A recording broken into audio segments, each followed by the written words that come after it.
most people, they spend money to impress people that they don't even know and they might even hate. Let's clearly identify what are the goals here that what are the goals that we're trying to set here. Let's make sure we're clear on that. People who are in the results economy, many times it's a big mitzvah to push them to the max. Okay, Baruch Hashem, I saved a few $100,000. I have it in real estate. Let me see what I'm going to do going forward with the $100,000. Number one is your mindset. Number one is your occupation. Get Kelp, the wisdom for your wealth.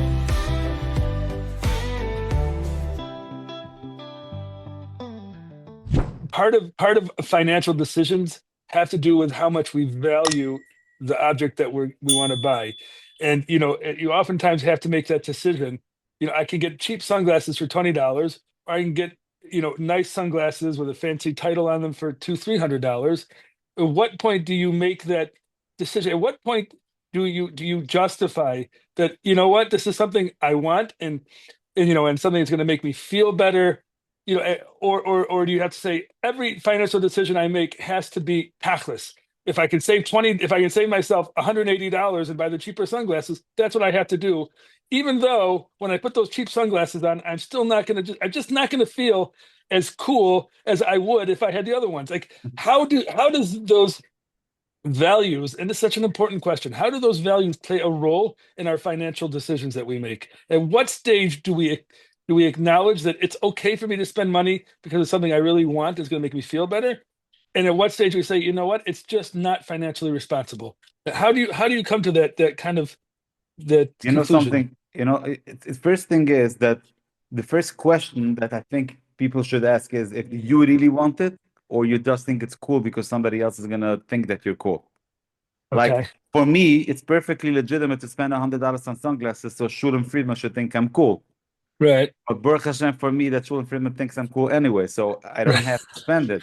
But That's right. but the unfortunate thing is that most people, they spend money to impress people that they don't even know and they might even hate, Right.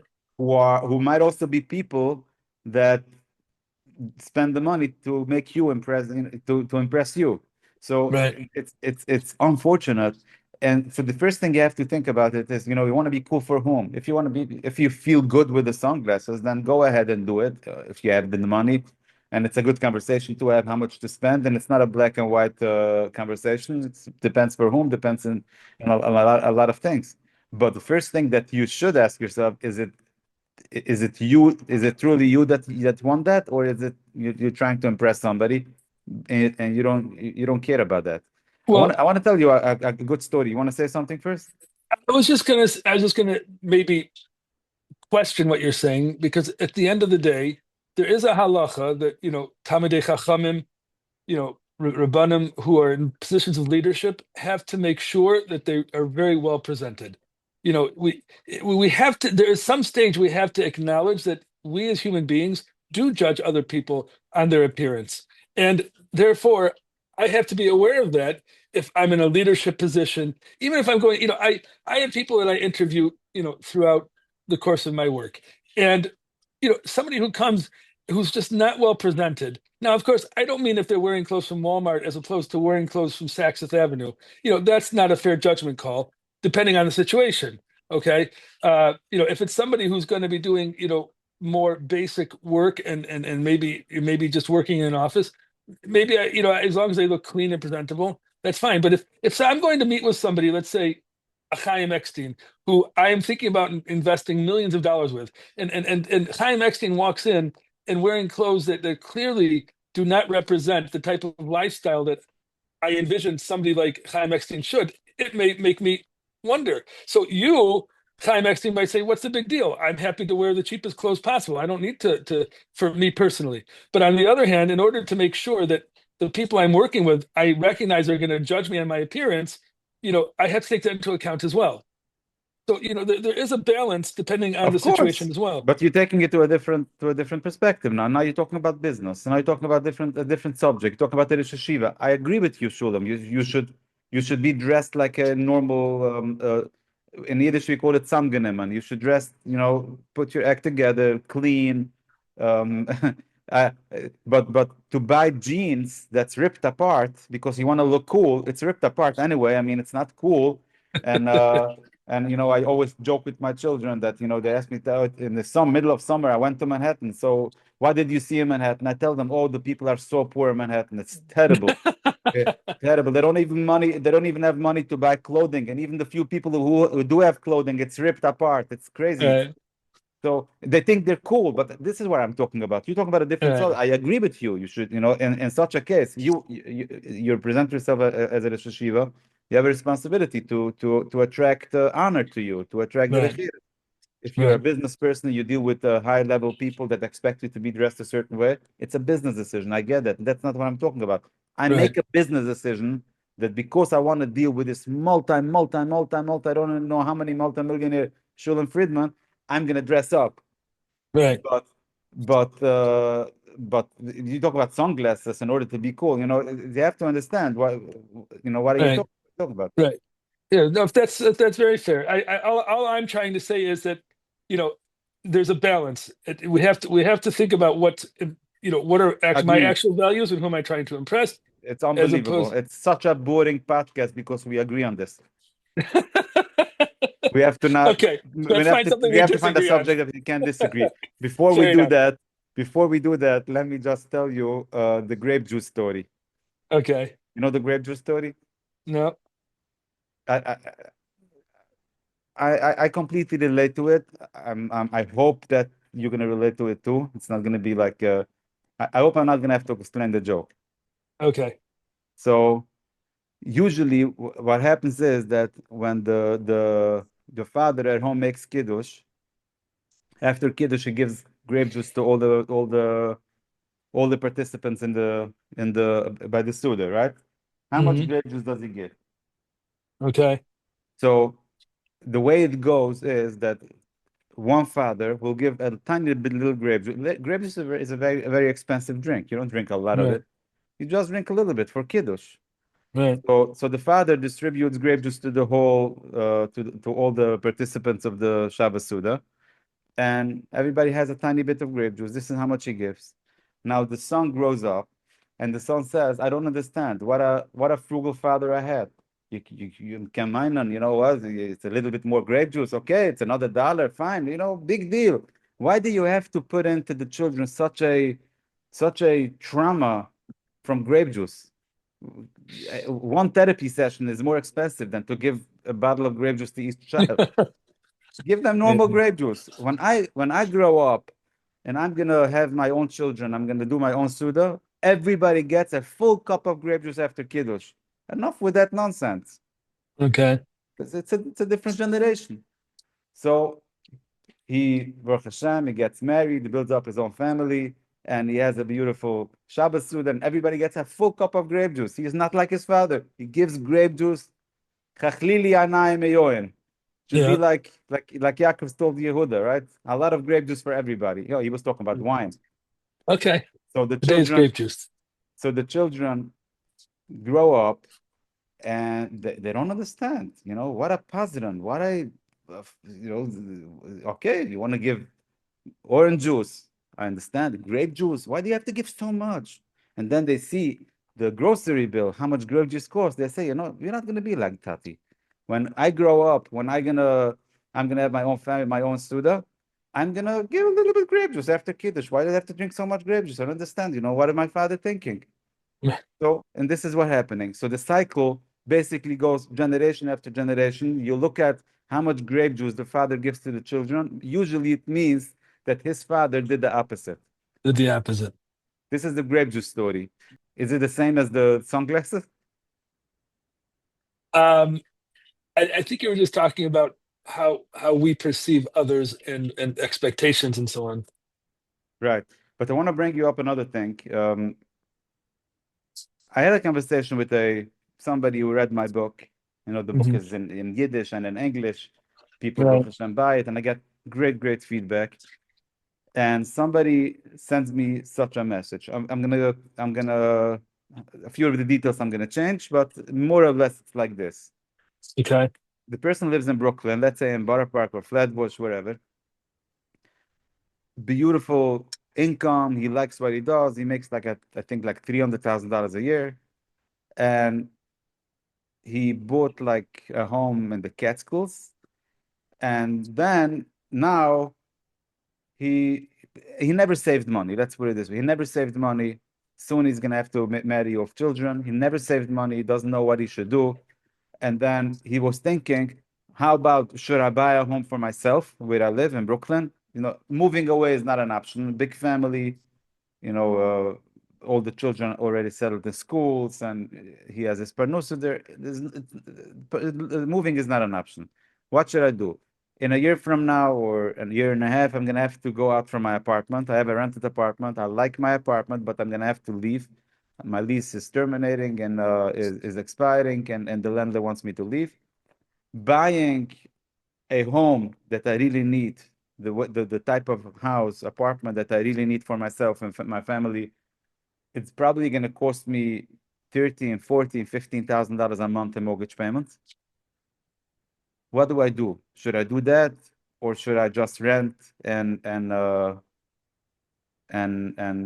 keep the cycle, like every few years move and rent again? What do I do? Right. So it's a very, when I saw this question, I saw such an email. When the question came into my inbox, I was I got a lot of pain, I have to tell you. Because you don't talk about somebody who, for whatever reason, didn't make it income-wise. He has a good income. And I think if the question would have been asked like 10 or 15 years before, it would have been, the Rebbeinu Shalom is doing what he's doing. But in hindsight, this question should have been asked 15 years, 20 years before. Right. And then the answer would have been much, much different, and it would be much better for this individual. But now this is the situation. What do you tell him? What would you think he should do?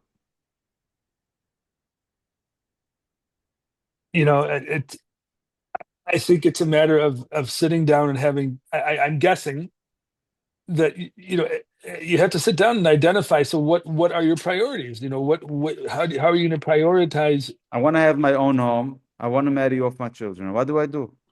I don't save money. He didn't save any money. The only thing I'll tell you is that the last 2 or 3 years, he built a house somewhere in the Catskills.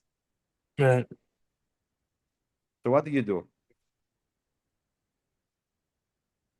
Here, I think that's something that I would have to think about more than just off the cuff on the moment, because it sounds like Come it's on, a. Shulam, you are a instantaneous guy. It's true. Okay, No, I'll when tell you you what I stand in would do. shul and you have to give an essay to the Okay, I would take him participants. through. I would take him through my process. The first question is, okay. Let's clearly identify what are the goals here. What are the goals that we're trying to set here. Let's make sure we're clear on that. That we know very clearly where you are now and where you want to be.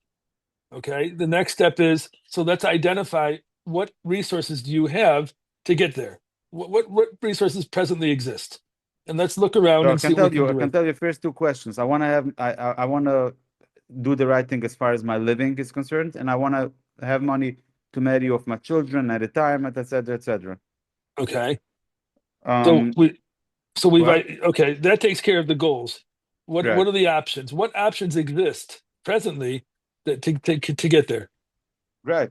Anything if the route that you're gonna take is going to be, okay, you know what? Let me give you a little bit more details, and Okay. let me tell you also the conversation I had with him. Um, the first question that I have in such a situation is, I want to understand your income. How do you make your income? Okay. Why is that important? Because I want to know if it's entrepreneurial income, which I call the results economy, or it's employee income, which is usually the time economy. Okay. Time economy means that you're trading time for money. If Fair you're enough. if you're trading time for money, it doesn't matter how much you make, you're limited with how much time you have. If Okay. you want to make more money, you can put in more time. But if you don't have more time, then you're capped. Right. That doesn't mean that you're an employee. Could be you're self-employed, but could be you're self-employed also making money based on time. For example, You're a trading. You're lawyer, trading your time. Yeah. yeah, versus the results economy, which is more the entrepreneurial economy, which is trading results for income. Right. So if I can somehow create better results or work with a different type of clientele or do it faster than I used to do it, it's your profit, it's your rebach, and you can increase, you can improve. Right. So in my experience, what I can tell you, Shulam, is that people who are in the results economy, many, many times, it's a big mitzvah to push them to the max. Okay. Even if you jump into something and you don't have a pinkliche, you don't have exact cheshma how you're going to be able to do it, but this person is trained and has experience in making things happen. Okay. He's getting paid on a result. So maybe all I need to do, I need to turn on your switch. I need to turn on your antenna to attract more results, attract more income, attract more opportunities where you can make income. And the way I do it is by pushing them to get out of the comfort zone. Okay. Now, when you talk about people in the time economy, it's more challenging. What are you going to tell them? They don't have, they only have so many hours. So Right. you're very limited what you can produce. As long as you're gonna, if this is your decision that you're staying in the time economy, which I understand, and in our subject case that we're discussing, this was the decision, and he has a big family and he is a big metopole. He's not gonna change now all of a sudden. Like it's very unlikely for him to change. So Okay. I don't think his income is gonna go up dramatically. That's one thing that I wanted to address, which I think should be the first concern when it comes to making these kind of decisions. Okay. And I wholeheartedly agree and understand that. I mean, that's kind of the general distinction we make between, are you a visionary or are you more of an operations person? And generally speaking, in the business world or in the professional world, people tend to be fall into one of those two categories. Either they're visionaries, they're more the entrepreneurial CEO type, or they're more operations minded and they're more of the CEO, COO, and more time, what do you call it? Time-based economy, but as you said, not everybody's cut out to be an entrepreneur. Not everyone's cut out for operations, and like you said, we have to identify that. But even that process of identifying what type of person this is in and of itself a process. You have to have a method that you use to help facilitate this person's understanding of who they are, what are they capable of.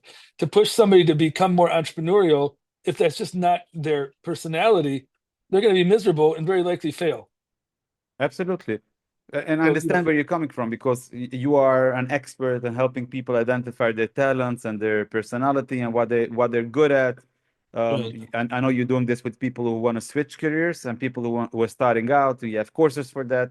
right, And by the way, I see that you don't want to talk about yourself, so I will say it that if somebody's interested in joining and could be a life-changing experience, send a text, an email, whatever. So we hook up with Reb Shulam or hook up with me, and I'll hook you up with Reb Shulam. Doesn't matter. fair But enough. but what we're talking about is a different situation. We're not talking about somebody who's looking what to do. We're talking about a metzias and But no, the fact. only reason, This is no, the for only the last few years. This is what he's doing, and this is how he's right. making his The, income, and the, he's the happy where he is. No, the reason I'm saying this, I don't want the listeners to think that, here's a guy who's an employee. So if we push him out of his comfort zone to start thinking more entrepreneurial, that'll be the eitzah. But all I'm saying is that you have to make sure that you know who you're dealing with. If is Absolutely. this And I'm person not pushing indeed him. No, and I'm not pushing right, him to be an entrepreneur. right, I'm okay, dealing with the facts. All I said is that you should know. I have to know. It's not a no. Okay, I think this is the right answer. It's not a numbers question so much as the facts on the ground. What's going on? right, When he sent me an email, he asked me numbers. He asked me right, ideas with numbers. But the first thing I need to know before I can even go there is what is the situation as far as entrepreneurial or absolutely, employee. right, right, and then And that falls within the options category of these steps that I had mentioned as well. Identify the goals, identify the options. Who is this person? Where is he? Those are the exactly. resources that we're talking about, right? Excellent, fine. So that was the first thing. So check employee, not employee, he's not an employee, but check time economy. So forget about having a conversation about increasing his income dramatically. Right. Not to say that it's impossible, depends what time economy you are. Maybe you're a therapist, and maybe you're a lawyer, and maybe you're undercharging, maybe you should give better service, better packages, whatever. We can talk about it. But in this case, I don't think in the simplistic conversation we're going to change his employment and his income too much for the time being. Okay. Okay. Got it. Next, I wanted to understand better how the building the house in the Catskills went.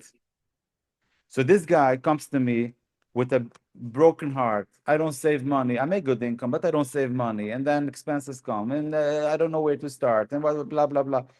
I should move now to a bigger house. I should buy a house. It's gonna cost me a fortune every month, and then I'm really gonna be screwed. I don't know what to do. So I wanted to understand the building the house in the Catskills for the last few years, how it went. So I identified that really what happened was that it cost them for the last few years about $100,000 a year to build his home. Oh, You put, in the construction or whatever. So it cost them about, a few $100,000, and he doesn't have choivas from it. He doesn't have any debt. So I told them, you're making a big mistake. You think that you didn't save any money in the last few years. You did, because you forced yourself to build. Now you have this asset that's worth a few $100,000. Let's assume he's going to rent it out. I don't know, it's not important for the conversation what he's going to do with it, but Lamasa, it's an asset that he has, a few $100,000 asset, and you did save $100,000 a year that you just finished. The question is now, what do you do with the $100,000 going forward? Are you just going to relax? Oh, Baruch Hashem, I'm finished. Now I'm going to go vacation and increase your standard of living. Or you're going to say, okay, Baruch Hashem, I saved a few $100,000. I have it in real estate. Let me see what I'm going to do going forward with the $100,000. right. So that was the second conversation we had. And the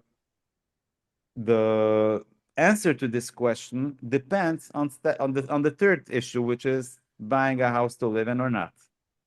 Right. If you're going to buy a house and you're going to have like a gazillion dollars a month that you're going to have to pay rent, sorry, mortgage, then it's not realistic to say that you have $100,000 to save. Right. But if you gonna do something else, maybe rent, then maybe you do have options. Now here's the thing. One of the reasons that people want to buy a house instead of renting, and I'm very much pro buying a house to live for stability of the family and for many other reasons. But one of the reasons that people want to buy instead of renting is because they're afraid, because they see that every year prices go up. And then when you say that it can't go up anymore, it still goes up. Right. And I remember having the same exact conversation with somebody like 7-8 years ago, the exact same conversation. The only difference was the numbers. You were talking about cheaper houses. Back then, it seemed like, wow, how much more can it go up? But now, 7 years later, we see that it can go up more, and we don't know what's going to be in another 7 years. So people want to buy the house because prices are going up. Now, in the neighborhoods that from people live, I'll pay it off most of the time. The gap of rent and mortgage is huge. Meaning, if you would have financed the entire purchase, it would have been much more expensive in cash flow every month than if you pay rent for the Right. same type of house. It's a big gap. So what I asked this fellow is, how about if, of course it would be nice to say, go buy a house, but then I hate to see you stretching so much, and I don't know if you're gonna be able to do it. And then maybe you're gonna start falling behind in the mortgage payments, and then who knows what's gonna happen. You might lose your home, and then your chasanas start kicking in, the marrying of the children. So how about let's do this? How about if you're okay with this, go rent another apartment in a year from now. Try to have a long-term lease. In the meantime, you're marrying off children, your family is going to start getting smaller and smaller, meaning the family that you're going to need for the housing. Maybe in 10, 15, 20 years from now, you're not going to need such a big house anyway. So start renting, but you should buy a home. I'm not saying it should be in Brooklyn. Maybe it should be in another place where it makes sense, but buy some real estate and put in the $100,000 that you put in the building of the house in the Catskills, put it in as a mortgage payment for the new house that you're buying until you have enough cash flow. Then you do it again. Then you do it again. That's one option. And the reason I said that is because I identified that this person until 3 years ago didn't save any money. Mhm. The only reason he saved it because he had this pressure of the house that he is building. Right. There's some people, I know that I'm sure you are not like that, but I I am probably more like that. That the only way you make things happen is if you force yourself to do it. By example, building a house, for example, buying a house, you have to make the mortgage payment. So you don't have to buy a gazillion-dollar home and then stretch yourself like crazy. You can do it different ways. Maybe you open a portfolio of some stocks, some funds, some diversified portfolio that you save the money until you have a nice amount of money that you can put down for a down payment, or maybe you can find something 100% financing that you can just make the mortgage payments from the money that you have. This is more or less the conversation that we had around that. Okay. Yeah, the what the person is gonna do, I don't know. But my point is that there's so many different things because I get so many emails from people reading the book. Chaim, what do you think about this? Chaim, what do you think about that? Chaim, how come this pro said this and you say different? How come this? There is no such a thing as black and white. There's no such a thing as one size fits all. Right. Absolutely. And I think more than that, what you're saying is that there is a solution for every problem, as long as you approach it responsibly. And you I think the fact that this person is reaching out to you is already a very positive sign that he's looking for a way to address this in a more proactive manner, which I think is huge. And what I'm hearing from you is that, as dire as the situation may seem, if you're proactive about making something happen, you can find a solution. It's just a matter of how to get there. If you really want. Some people are not interested in solutions. Some people are interested in knowing who is to blame for their problems.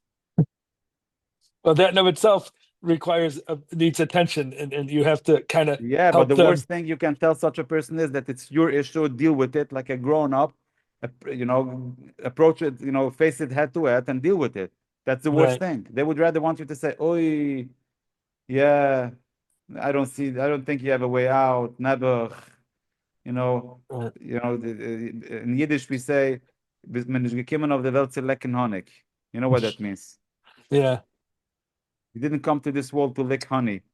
Okay. Right. For some people, this is their solution. This is their comfort zone. This is what they love. They love to have problems. And the worst thing that could happen for them is you take away the problem. Of course, they're not going to admit it, but these people attract problems to them all the time. Right. Versus, the Rebbe gave me this thing to deal with, the Tziyata D'Shmaya, with prayer and with Emunah and B'tuchen. We're going to deal with it and we're going to get out of Right. it. Which is fantastic, and it sounds to me like you're already being able to advise this person, and hopefully he'll listen to your advice. But I'm curious to know, when you do meet these people who come with those attitudes, that it's not my fault and I'm just a victim of life or whatever. How do you deal with those people, Chaim? Do you have to turn them away and just say, I'm not the person to help you? Or does your attitude that it might take more work, but I can help this person turn around? It depends. It depends. It's a good question. The first thing I always want to know, because you can't help anybody if they don't want to be helped. Right. You, there is no way for me to help somebody if I want it more than them. They Mhm. have to want it more, and I can try to assist. So the Right. first question I would ask them is, how has that been working for you? Mhm. And when they say terrible, I would ask, and how do you see it the next 3, 4, 5 years? Oh, I don't see any way out of this. Right. Sibashit. You know what they say, Sibashit. In such a case, I would usually tell them the Eibishter soll helfen, and I would just give them a brucha. But if Right. they will tell them, yeah, it's terrible, but I don't see any way out of it, and I hope you can help me, I will usually tell them, you should know one thing, that if you're going to keep doing what you did the last, I don't know how many years, you're probably going to get the same results. Right. And, Right. just today I met somebody who told me the same thing. I believe blah, blah, blah, blah, blah, blah, blah. Okay, you believe that. And how has this been working for you? Right. And he explains me all this trouble. I said, so why don't you do something else? He said, because I believe blah, blah, blah. I said, Right. but you see where you got with this belief. So maybe you have to change your belief in order to have different results. Right. Oh, I didn't have. So it's a big, not everybody's ready for it. But Right. but No, you said previously that the first step in really being successful financially is addressing your mindset. Where are you holding with your mindset? And you've said this before, and I think it's important to just absolutely, you absolutely, know because it's so stupid when you look at all these financial planners, financial gurus, financial professionals. They might be bright people, but you look online, you look wherever you look, they start talking about numbers. What right, what numbers is secondary. Numbers is important, but it's secondary. Number one is your mindset. Number one is your occupation, like we discussed earlier. What do you do for a living? What do you do to trade your energy or your time or your whatever to bring in some income? What do you do for that? If you hate what you do, then who cares about the numbers? You're not going to be successful. And if you are going to be financially successful, you're probably going to be miserable as well. But if you right, love what you do, then we're talking about somebody, there is life. If I tell this person, you love what you do and you need more income, do more of that. He says, oh, wow, I have an opportunity to do more of that. Like, right, if you tell me, Chaim, you need more income, speak another hour a week to Shulam Friedman.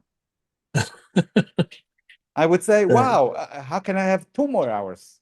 right. But now I know that And you have to go. no, but I do want to just finish off. I think what you're saying is huge, and I think mindset is such an important topic, and I think we should explore that further because that's step one in any of these conversations. But I also wanted to say, just to go back to the original discussion. So you had asked me how how would I how would I address the situation, and I wanted to just say that we covered the goals and we covered the options. But there's another piece of this process that I would go through with this person, which is after we've gotten those things clear, let's discuss obstacles. What is getting in the way presently from stopping you to achieve that? Because that's another big piece of the puzzle is, we know what you are capable of. We know, your different resources, but what do we have to be aware of that's going to get in the way or is getting in the way to make this happen? Because identifying those obstacles and making a plan to address them is just as important as identifying the resources you have and the planning you can do. And sometimes the obstacles are as simple as mindset. I just don't have the proper mindset to make this, or I don't have the proper know-how, or I don't have the type of personality. But these are things that are going to come up that also have to be addressed as part of this process. I just wanted to mention that. Absolutely, absolutely. And for most people, it's the obstacles is the same as overeating. What's going to happen that because of that you're not going to be able to stick to your eating, to the healthy eating that you wanted to stick to. And Right, it could be many, many things, but when it comes to finance, it's mindset. It's definitely financial success, especially long-term success, is 80% psychology, only 20% numbers. And it's the mindset, but the way to get around it is to force yourself to success. right, Like buying a home and now you have a mortgage payment to make, you have no other choice. You're forcing yourself. right, So, and just setting up a monthly draft to a certain account, for some people, that's not going to be enough because they can right, stop it and they have the other negative financial habits that's going to come into play. right. So forcing yourself, but responsibly forcing yourself. I think Exactly. that's Just and force yourself to do something that you know you're able to do, but the same as me telling you, take out all the chocolate and all the goodies from your pantry, throw right, it out. Now you don't have what to eat. I mean, you can go to the supermarket, but until you go to the supermarket, you know, you want to Right. quit smoking, you know, flush down the toilet, the few cigarettes that you have in your pocket. That Right. at least for the next few hours you don't smoke. Right. Very Okay? crucial. Very good. Fantastic. Listen, we'll speak next week. I know you gotta go, you have a meeting, but Yeah. Yeah. Get Joe the wisdom for your well.